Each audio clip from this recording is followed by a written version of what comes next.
I lived 8 years as a female named Laura Jensen after undergoing gender reassignment surgery in April of 1983.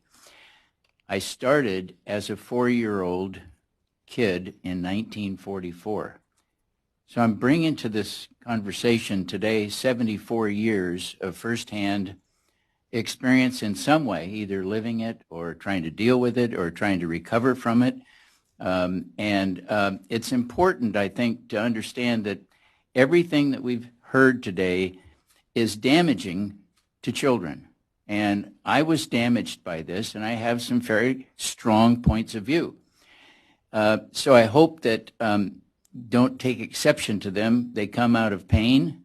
They come out of real life experience. I'm not trying to be hurtful to anybody, but I think that I have a website called sexchangeregret.com, and we get letters from either the parents or the transgenders themselves asking for help after they've lived the life like I did for 5, 6, 15, 18, 20, all the way up to 30 years. And they're saying, Walt, can you help me detransition? This was the biggest mistake of my life. I've met with people personally. We've had the honor and pleasure of working with people who are now detransitioning. Just recently, a school teacher, a pharmacist, and a good friend, Jamie Shoup. I think it's important for us to realize that there is actually nothing good about affirming a young boy, 4 years old, like my grandma did me. The moment you affirm a child, like my grandma did, putting me in a purple chiffon dress and telling me how cute I was, how wonderful I looked, is that at the very same moment that you're affirming that young person, you're telling them there's something wrong with them, that you're not right. That is child abuse. We need to begin calling it what it is. It's not affirming a child. It's causing them to be depressed and anxious about who they are. And then we go on to inject hormone blockers into them and begin altering their body. Can we begin to understand today from these discussions how destructive this is to the psyche? It's no wonder they end up with separation anxiety and bipolar disorder, dissociative disorders, schizophrenia, and many other disorders that they want you to ignore. They want to block any child from having access to psychotherapy.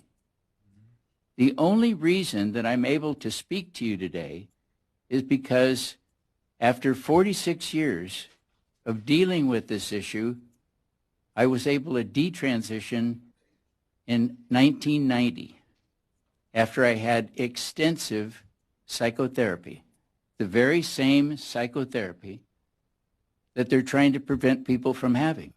Why? Because they don't want them to detransition. Because somebody like me puts a real bad mark on the idea that it's all good, because it isn't.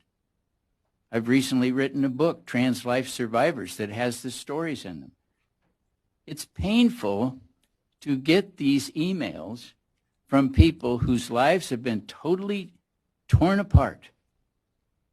Men like myself, who was married, had 2 children, had a career. I was an executive for American Honda Motor Company. One of those therapists who was an advocate for gender change surgery told me that what happened to you as a child wearing that purple dress, the only way to solve that is to have cross-gender hormones and undergo reassignment surgery. That's the solution.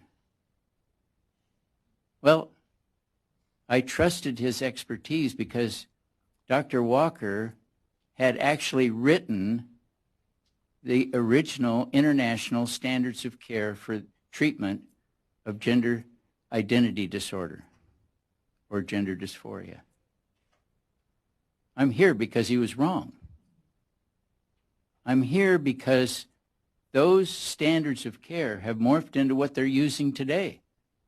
They haven't changed much. Yeah, they've gone through revision after revision, but the basic idea is that when somebody comes in, they can self-diagnose their gender dysphoria.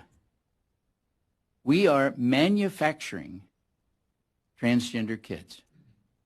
We are manufacturing their depression, their anxiety, and it's turned into a huge industry that people are profiting from after kids' lives are completely torn apart. The most vulnerable people in our society and adults are tearing their lives apart. It's really beyond my understanding why we're even having this discussion, because it shouldn't be happening. I don't believe any doctor who injects a young person with hormone blockers should have a license to do so. I would prefer that they not have that ability. And I hope that people begin to realize this and begin to speak up about it.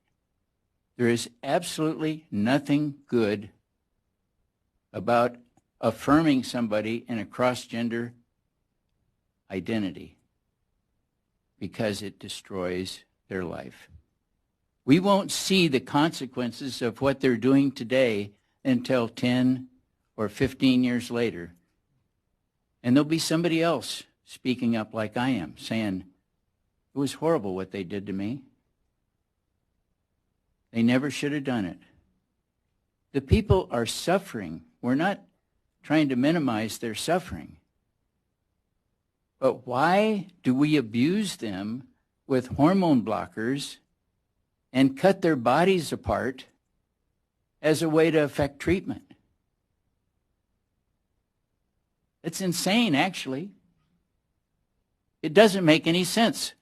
If we're just to pause and take a sober breath, it's insanity. When will we finally grasp this?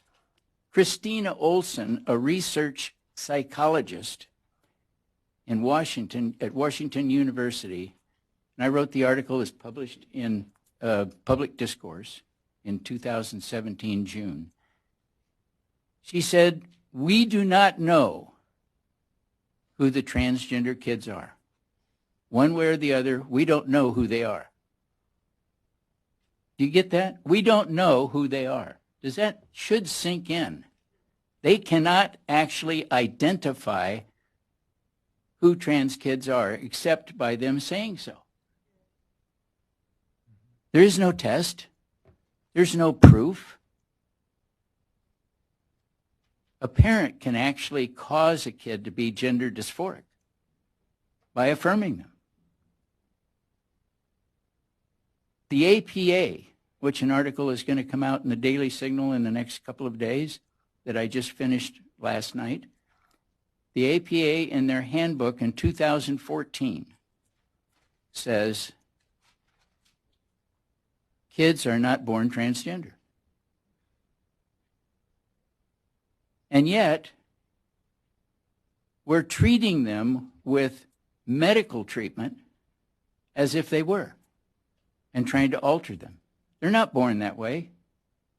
I want to say it again. We're manufacturing transgender kids. None of us should be a party to altering a kid's mind, his psyche, and sending him down the path where they're going to sit up here and say how their life was torn apart. And I'm the fortunate one. I got sober. I'm 33 years sober. I drank heavily and used cocaine as a way to try to mask the pain from having undergone the surgery, as a way to cope with what Grandma did in a purple dress that confused me.